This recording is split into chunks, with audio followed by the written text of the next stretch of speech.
안녕하세요. 박예빈입니다. 성기는 부모가 자녀를 큰 사람으로 키운다. 오늘도 읽어보겠습니다. 21세기가 요구하는 진정한 리더로 키우는 7가지 덕목 중에서 오늘은 두 번째, 맡은 바를 충분히 다할 때 자기 완성도 이룬다. 읽어보겠습니다. 동양적 가치관으로 보면 남녀노소 할 것 없이 역할 완수가 매우 중요하다. 여기서 역할 완수란 결국 한 공동체 속에서 자신이 해야 할 일을 철저히 한다는 의미다. 오늘날 서양에서는 특히 일부 여권 운동가들은 한 여자가 남편이나 자식 혹은 자기 보스를 돕는 역할 완수를 자기 완성과 대립되는 개념으로 받아들인다. 이것은 역사 속에서나 현대에 성공한 여성들을 봐도 알 수 있다. 나는 역사 속 조선시대 여성들과 1980년에서 1990년대 한국 여성지를 장식한 여성들의 사례를 비교 분석한 끝에 이런 결론을 얻었다. 즉, 자신이 맡은 바를 충분히 다할 때 자기 완성도 이룰 수 있다는 것이다. 다 알다시피 리더는 한 공동체의 대표다. 리더의 역할은 그 공동체의 대표로서 모든 구성원의 공동 목적을 이루어내는 것이다. 따라서 지도자가 되려면 공동 목적을 이루기 위해 자기 역할을 다하는 모습을 보여야 한다. 개인적인 욕심으로 자기 완성만 외친다면 지도자로서 인정받기 힘들다. 이는 서구 사회에서도 마찬가지다. 서양 사람들이 바라보는 진정한 리더는 개인적인 자기 완성자보다는 차라리 동양적인 가치관에서 역할 완수를 잘하는 사람에 더 가깝다. 우리 아이들이 미국 사회에서 인정받게 된 것도 기존의 개인주의적 가치에서 동양의 가치관이 합쳐져 이를 원하는 진정한 리더의 조건을 만족시켰기 때문이다. 동양의 가치가 미국의 현실에 맞게 절충된 것이 사람들에게 인정받았던 것이다. 여기서 다시 한번 자신만을 위하고 자기 아이만 성공시키려고 하면 결국 자기 아이도 성공을 못 시킨다는 점을 지적하고 싶다. 리더는 개인적인 욕심을 쫓아 악착같이 노력하는 사람이 아니다. 여러분이라면 공동 목적을 세우고 모든 열정을 불태워 그 목표를 달성할 줄 아는 사람과 개인적인 자기 완성에만 신경 쓰는 사람 중 누구를 리더로 따르겠는가? 내 자신이 원하는 것만이 아닌 사회의 일원으로서 그 역할을 충실해야만 진정한 리더로 설 수 있음을 아이에게 가르쳐야 한다. 공동의 목적을 찾아 남과 나 모두에게 이익이 되는 일을 할 때 비로소 타인의 지지를 얻는 리더가 될 수 있을 것이다. 역할에 최선을 다하는 것이 최고의 방법. 셋째 아들인 홍주는 한국에서는 예일대 법대 학장인 것으로 알려졌지만 미국에서 홍주의 이름이 널리 알려진 것은 IT 난민과 관련된 소송 때문이었다. 홍주는 예일 법대 학생들과 함께 미 대통령을 상대로 제소하였고 또 승소하였다.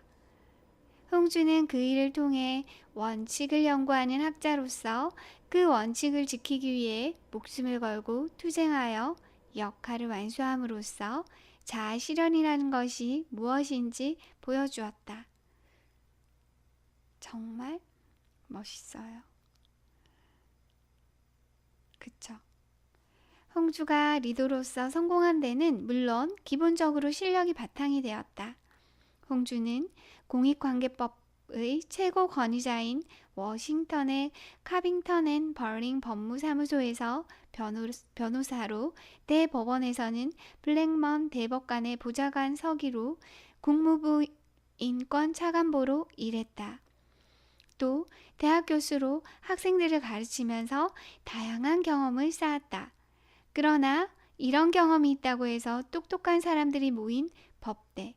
그 중에서 세계 최고라는 예일대 법대 학장의 만장일치로 추대되는 것은 아니다. 홍주는 자신의 신념을 행동으로 보여주며 끝까지 역할을 완수해냈고 그런 이력이 큰 평가를 받은 것이다. IT 난민 문제를 의뢰받았을 때 홍주는 예일대 석자 교수였다. 생활의 안위와 명예만 생각했다면 굳이 나설 필요가 없는 골치 아픈 문제였다. 국제 사면이 사람들은 추방 위기에 있는 관타나무 해군기지 억류 IT인들을 도와줄 사람을 찾아온 나라를 다시 한번 읽어볼게요. 국제 사면이 사람들은 추방 위기에 있는 관타나무 해군기지 억류 IT인들을 도와줄 사람을 찾아 온 나라를 뒤졌다. 정치적으로 민감한 문제였을 뿐만 아니라 법률적으로도 헌법, 국제법, 이민법, 소송법이 얽히고 설킨 복잡한 문제였다. 그들은 이 모든 분야의 전문가인 홍류만이 이 문제를 풀 수 있다고 결론 내렸다. 그리하여 홍주에게 일을 맡아달라고 부탁했다. 홍주는 자신만이 할 수 있는 문제라면 사명으로 알고 기꺼이 돕겠다고 했다. 홍주의 결정에 대해 우려하는 목소리가 나왔다. 특히 한국인이 굳이 IT 난민 문제까지 나설 필요가 있느냐고 묻는 사람도 많았다. 그러나 홍주의 생각은 달랐다. 그 문제는 비단 IT뿐 아니라 미국에 사는 모든 소수의 인권 문제로 받아들였다. 홍주는 아버지가 원했던 말을 떠올렸다고 한다. 생전에 내 남편은 뉴욕에 있는 자유의 여신상을 보며 이렇게 말했다. 저 유명한 자유 여신상에는 지치고 가난하며 자유를 숨쉬고자 하는 사람들을 내게로 보내다오라는 약속이 새겨져 있다.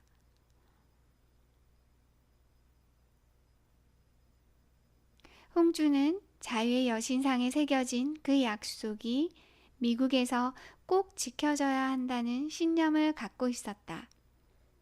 또한 홍주가 그 일을 맡게 된 데는 당시 IT 난민의 상황이 한국과 비슷하게 느껴져서이기도 했다. IT는 당시 오랜 프랑스 통치를 거쳐 민주정부를 수립했지만 쿠데타가 발발, 군정정치 아래 놓여 있었다. 1961년 한국은 유엔 감시 아래 처음으로 민주적 선거를 거쳐 세워진 민주정부가 5.16으로 넘어지고 군정정치 아래 들어가 군사적 정권이 이어져 있었다. 홍주는 자연스럽게 주미공사였던 아버지가 망명을 신청하던 상황을 떠올렸던 것이다. 홍주는 18개월 동안 말 그대로 목숨 걸고 일했다.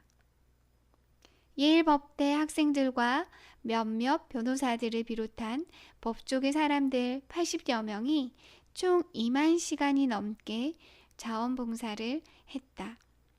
그 소송의 총책임자는 홍주였다. 대다수는 학생으로 아직 변호사도 아니었다. 그러나 순식간에 충성심으로 뭉친 뛰어난 로펌이 하나 생긴 셈이었다. 그렇지만 상대는 막강한 미국 행정부였다.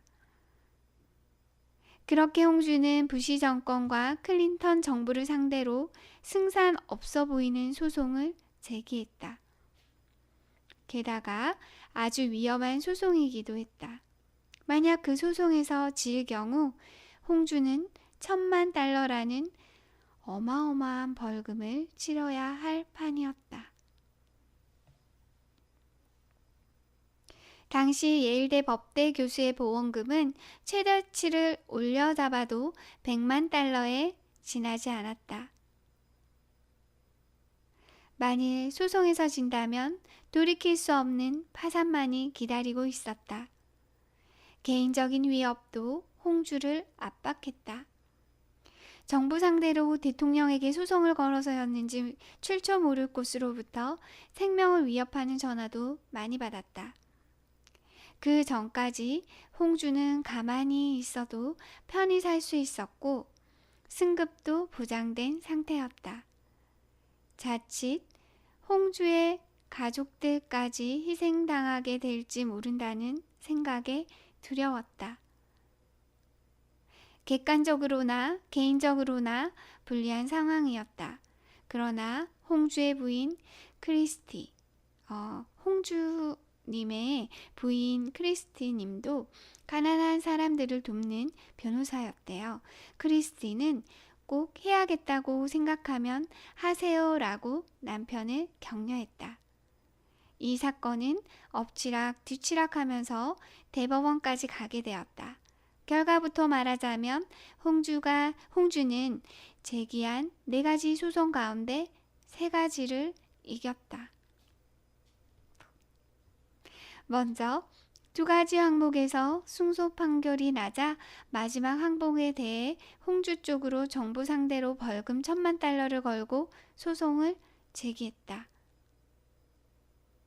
그러자 정부에서 1,000만 달러 보상금 조건을 취소한다고 통지했다.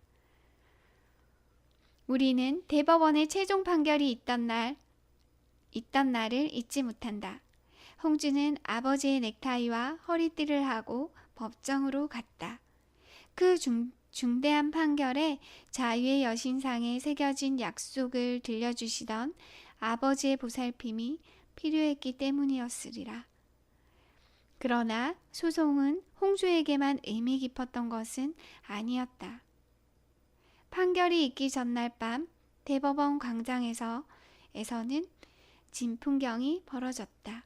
함께 일했던 자원봉사자들은 물론이고 이 사건을 지켜보던 전 미국의 법학도 수천 명이 발 디딜 틈 없이 모여들어 슬리핑백 속에서 밤을 지새웠다. 저 지금 막 감동해서 눈물 나려고 그래요. 그날 광장에서는 미 흑인 대통령 후보자 1호인 제시 잭슨 목사가 긴 연설을 했다. 그 뒤로 홍주가 큰 소리로 아주 짤막한 연설을 했다.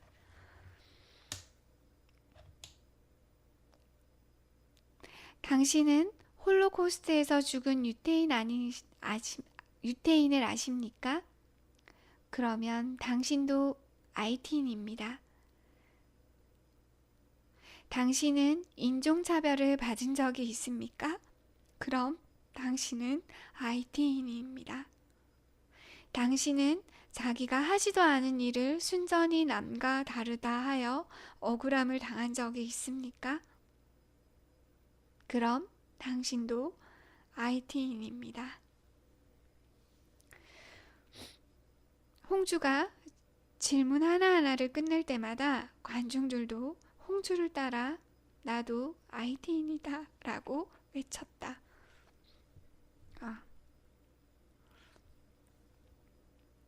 마치 데모 노래를 합창하는 데모대처럼 말이다.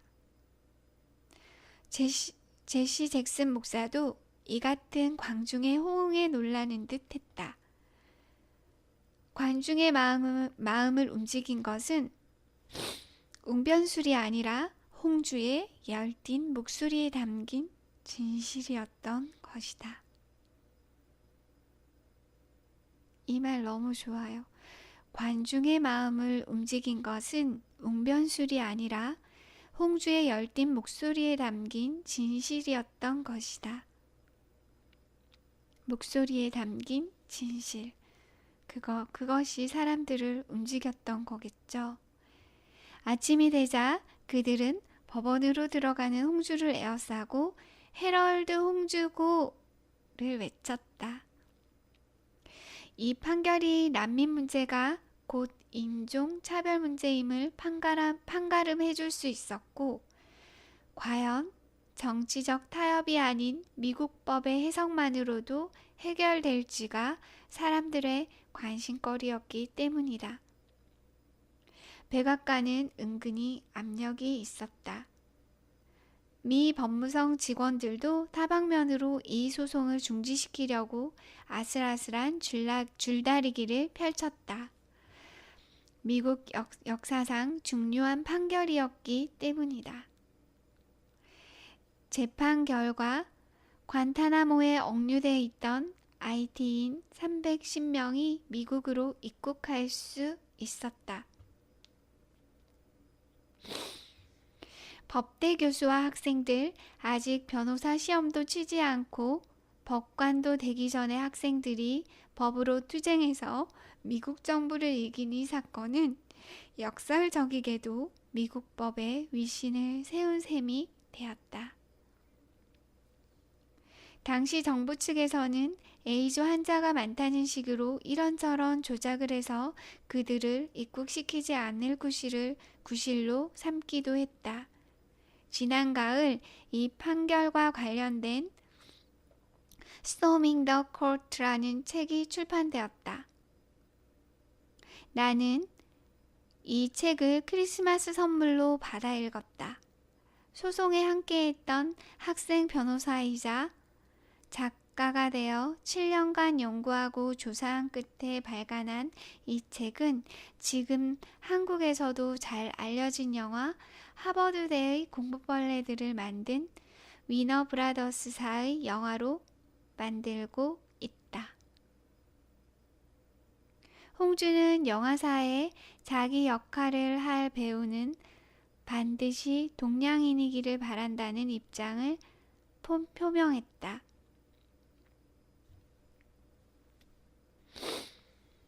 이 일이 있던 때는 LA 폭동으로 한인과 흑인의 관계가 악화되었을 무렵이었다.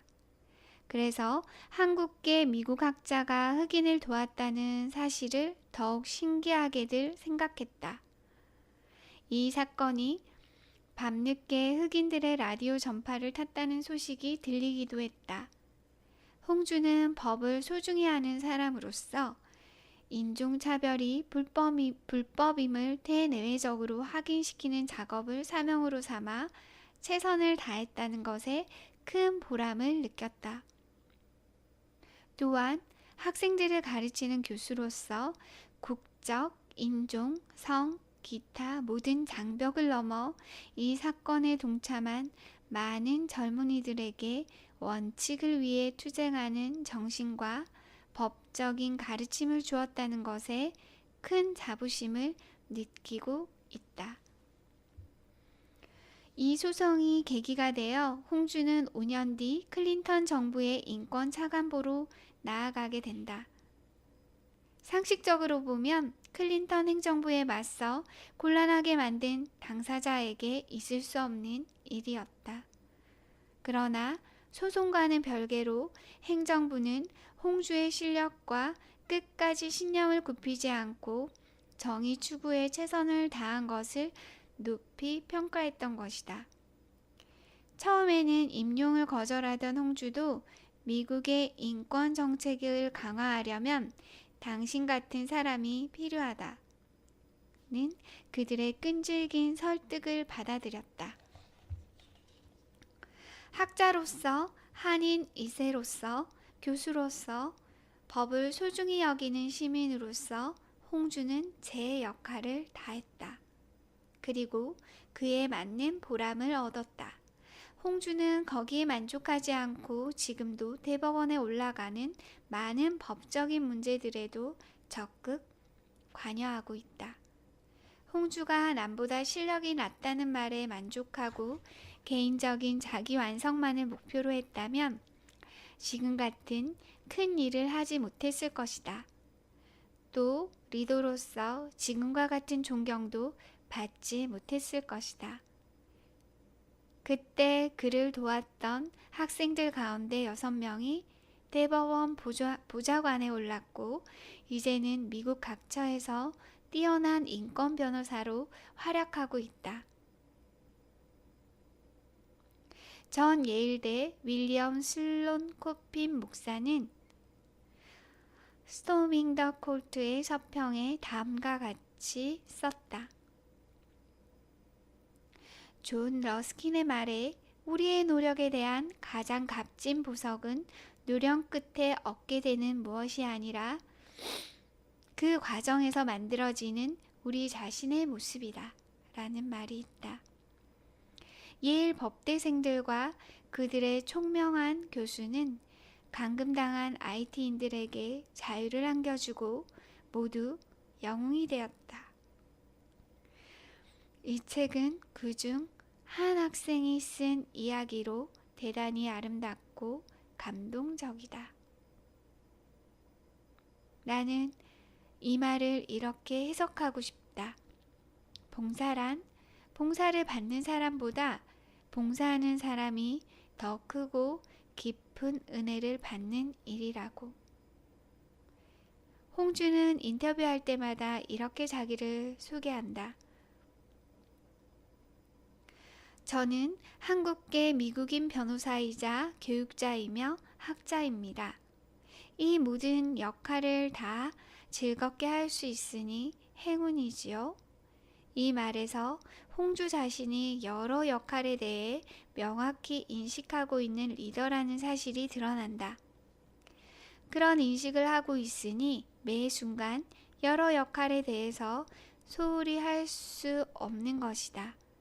이처럼 역할 완수란 리더가 꼭 갖추어야 할 덕목이다. 정말 감동에 대해 서사시네요. 여러분, 오늘도 제가 21세기가 요구하는 진정한 리더로 키우는 7가지 덕목 중에서 두 번째 요건,